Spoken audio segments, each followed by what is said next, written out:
Tom Matthews stood frozen in horror as the massive eagle swooped down from the tall oak and snatched his toddler son by the back of his shirt.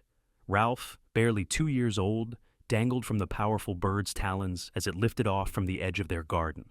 "Rocky, no!" Tom screamed, breaking into a sprint across the lush lawn. Beside him, his wife Carla ran too, her face a mask of terror.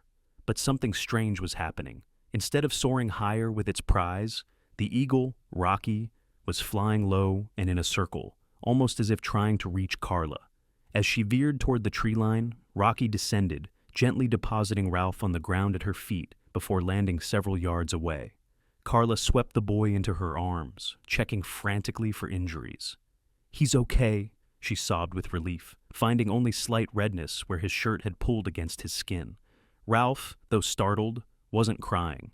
Instead, he made a peculiar hissing sound while pointing toward the spot where he'd been playing moments before. That's when Tom saw it, a large rattlesnake coiled beneath the wildflowers Ralph had been reaching for. The snake's head was raised, ready to strike exactly where their son's face would have been. "My God," Tom whispered. Rocky wasn't attacking Ralph. He was saving him.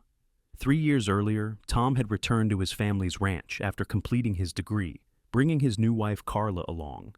Eager to implement sustainable conservation practices on the property, he spent his days divided between ranch work and exploring the land's natural beauty with Carla. One summer afternoon, while checking fences along the river that cut through their property, Carla spotted something struggling in the water. "There's something caught in those branches," she called, pointing to the center of the river. Tom waded in, discovering a young bald eagle hopelessly entangled in the fishing line and plastic netting. The bird fought fiercely as Tom approached, its powerful beak snapping despite its predicament. "Easy there," Tom soothed, removing his shirt to drape over the eagle's head. The darkness calmed the bird enough for Tom to carefully carry it ashore. Working together, Tom and Carla meticulously cut away the debris. When they finished, the eagle's injuries became apparent.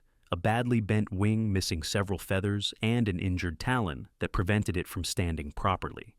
"We can't just leave him," Carla said.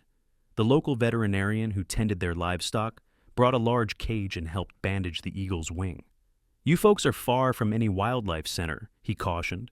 "With injuries this severe, most places would euthanize him. If you're willing to try, I can show you how to care for him." Tom and Carla named the eagle Rocky for his fighting spirit. For weeks, they fed him using chopsticks to avoid his razor-sharp beak, sprinkled vitamins on raw meat to boost his healing, and monitored his recovery closely. A setback came when Rocky suddenly refused to eat. The vet discovered a metal fragment, likely from a fishing hook, embedded in the tissue beneath his wing, causing an infection.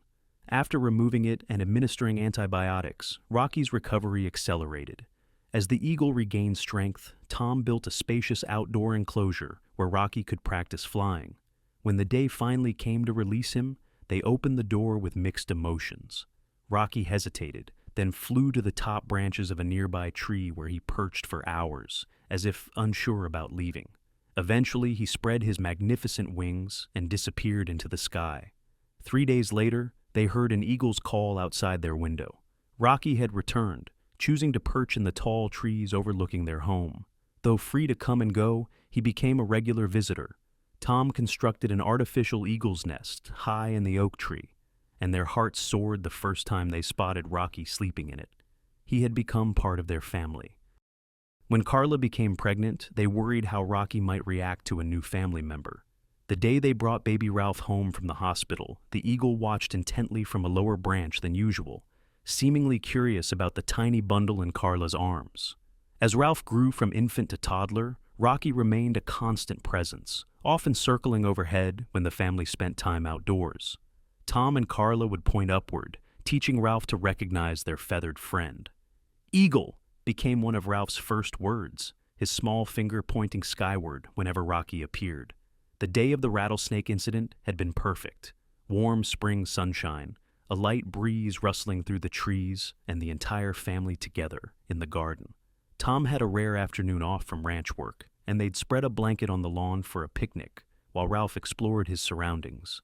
Neither parent noticed when Ralph wandered toward the wildflowers at the garden's edge. Neither saw the snake coiled beneath the blossoms. But Rocky, watching from above, did. After the snake was safely captured and relocated far from their home, Tom approached Rocky, who remained perched on a low branch, seemingly unable to fly. "Let me help you, old friend," Tom said softly. To his surprise, the powerful eagle allowed himself to be carried back to the enclosure they had preserved for such occasions. The vet confirmed that Rocky had strained his talons lifting Ralph, who weighed considerably more than the eagle's usual prey. "It's remarkable," the vet marveled. "He carried the boy without breaking the skin. That takes incredible control." For several weeks they cared for Rocky again, giving his talons time to heal.